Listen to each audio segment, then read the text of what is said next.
We are with State Representative Darya Farivar from the 46th District, your bill 2099. The first question I have for you about this bill is, right now, as it currently stands, where there is no consistency and people leaving the system may or may not have an ID, how is this counterproductive for the rest of us? Yeah, that's a great question.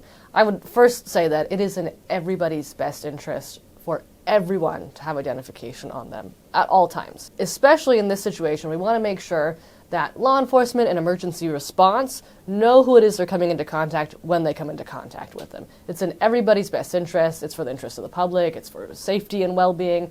Really important that folks have the documentation that backs up that they are who they say they are.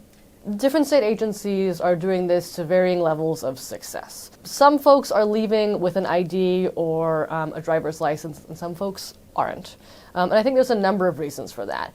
However, the underlying reason should not be that we're just not doing it or we haven't thought of it. So this bill really tries to take care of that and requires everyone leaving DOC and DSHS facilities has an ID in hand if they consent to it.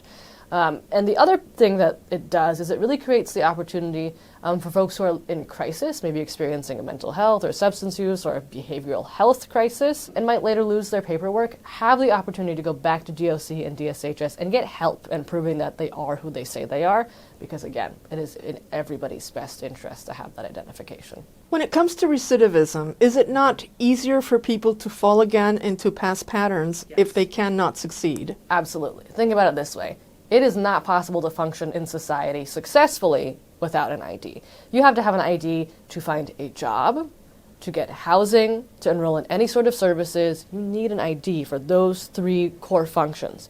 The individuals that are cycling through these systems very often are experiencing a behavioral health crisis, so they need help with all three of those things regardless of the ID.